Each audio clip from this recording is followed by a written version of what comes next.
Yo, what's up guys? It's Mike with Six Pack Shortcuts. I'm with my man, John Romaniello. This guy wrote a book called Engineering the Alpha that's gonna be out really soon. Guess who wrote the foreword for that book? The man himself, Arnold Schwarzenegger. So, you guys might have heard of him. Most people in their life will never even have the privilege of talking to Arnold or even learning anything from him. Sure. So you're in that position now to where, you know, he's your buddy.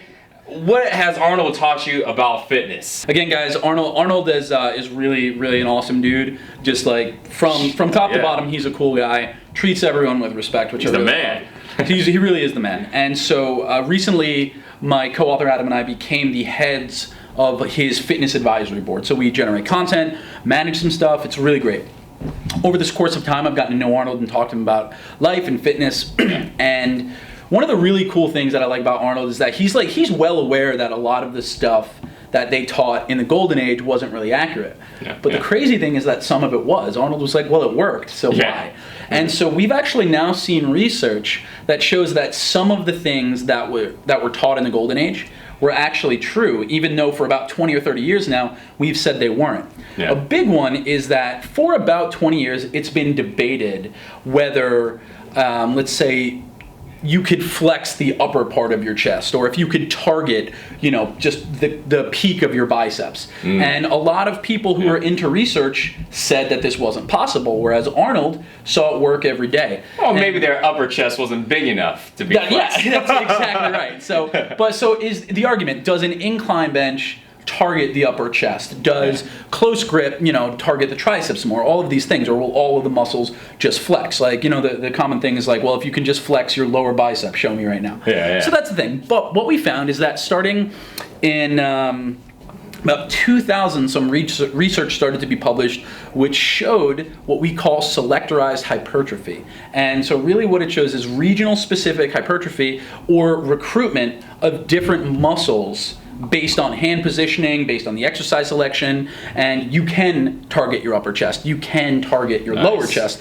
your outer lats, your lower lats. All of these things are possible. So what scientists said was BS, simply because there was no study specifically backing up for 20 years. Yeah, because before, people just said, you can't target it, so might as well do anything and work everything at the same time. Right. So dips will work just as well for your chest as bench press or push-ups for that matter. And we now know that these things work in different ways. And so the thing that I've learned from Arnold is not to discount something just because there's no research to prove it. If something works, I have learned to be curious about why it works, but be concerned mostly with that it works. And so that's a really important lesson that has helped me a lot. Remember, we were having a conversation in the other room. Over the last 20 years, testosterone levels have dropped? Yeah, so over the past 2 decades, the average testosterone levels across the board have dropped about 22%, which means that the average guy just walking around 20 years ago had 22% more testosterone than the average guy now. That's insane. Right, so why? So there's all these different factors. We sleep less, our lifestyles are not really protective of our testosterone levels, and all of these things. But I don't really want to talk so much about why these things are happening. I want to talk about why they're dangerous. What a lot of people don't realize that you may have low testosterone. We interviewed over 320 people in the course of writing this book, and we found guys as young as 22 years old who were suffering from things like low sex drive. And then it's crazy. It's nuts. And they're young. You figure that'd be like in the 50s is what most people precisely. think, And so this is not a problem for only like older guys. Like you and I are in our 30s now, so like this is when people start worrying about it. But we've had guys as young as 22. And so the first thing that we want to tell everyone, go get tested. That's the first thing you need to do. Get your testosterone levels tested, because you don't know. Maybe it's responsible for the fact that you're not losing fat, not gaining muscle. Maybe it's responsible for the fact that you're not sleeping well, or you might be depressed. All of these negative things that happen because of low testosterone. So we want to first create awareness, but that's certainly not enough. The next thing we do in the book is we help solve the problem.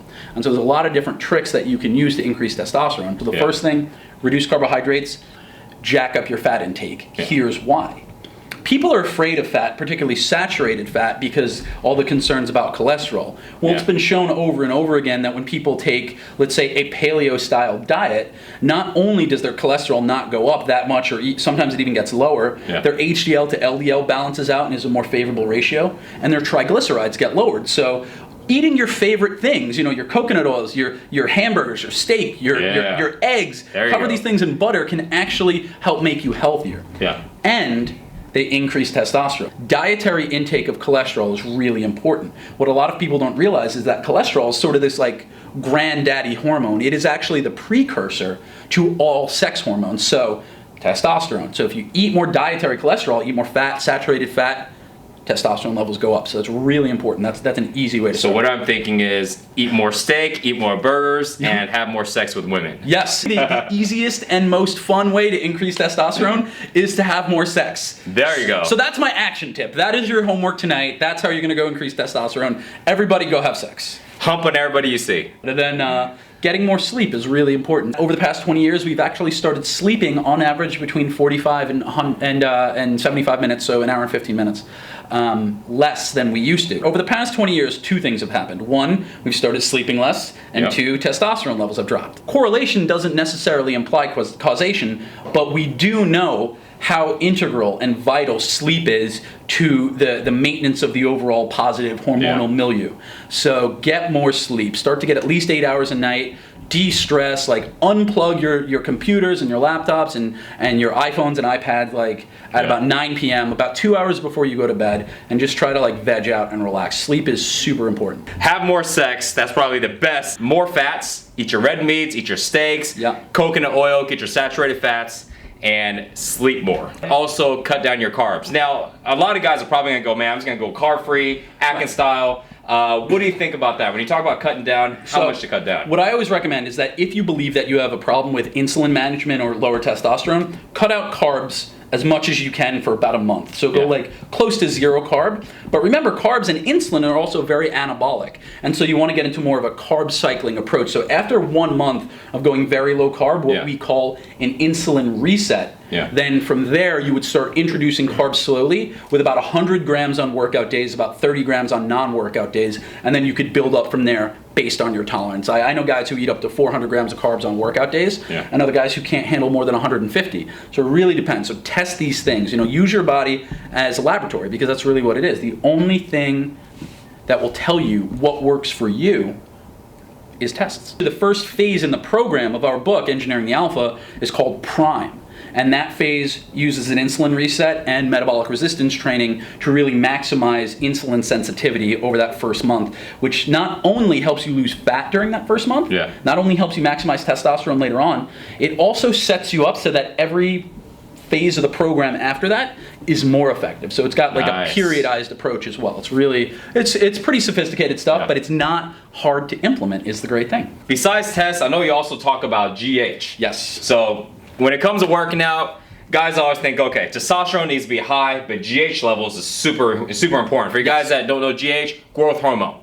So I know for sure that growth hormone is super high while people are hitting puberty. Yes. But then after that, it seems to start leveling off. Yeah, it levels off after puberty. It starts to, sort of in a plateau mode. So from around the time you're 20 years old till about 30, it's pretty stable. And then after 30 years old, it seems that testosterone levels start to drop about 1% per year. And growth hormone is probably not too far behind. There is a decline, but I don't have the numbers on that.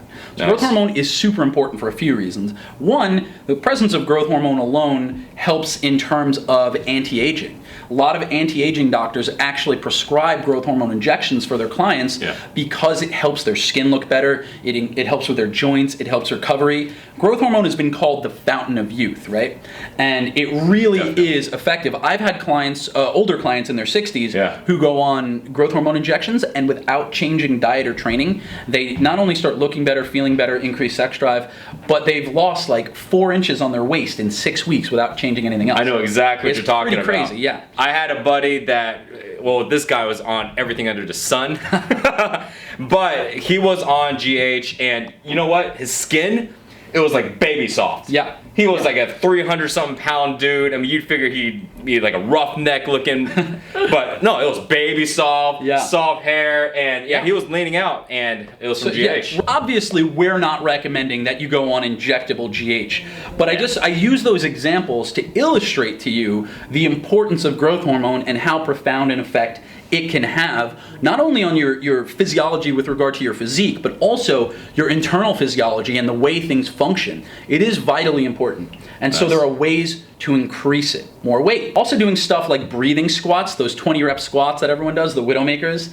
super effective. We're gonna put him through one of those in the next video. Another really, really easy way to increase growth hormone is to sleep more. Sleep is growth hormone is primarily produced when you're in REM sleep. The final thing that we want to consider is intermittent fasting. Fasting is really just not eating. In fact, we're both doing it right now. Periods of fasting of about 16 hours or more have been shown. When you fast, you actually increase growth hormone because insulin, again, is an antagonist to growth hormone. So what happens? This is the schedule most people live on. They go to sleep, they wake up, and they eat breakfast. As soon as you increase insulin production, growth hormone production goes down. So by waking up and having breakfast first thing in the morning, what's happening is that guys are shutting down growth hormone production and jacking up insulin production. Right. Yeah. So the easy thing to do is simply push your breakfast back 3 to 5 hours after you wake up. So you're gonna be fasting for about 3 to 5 hours when you're awake,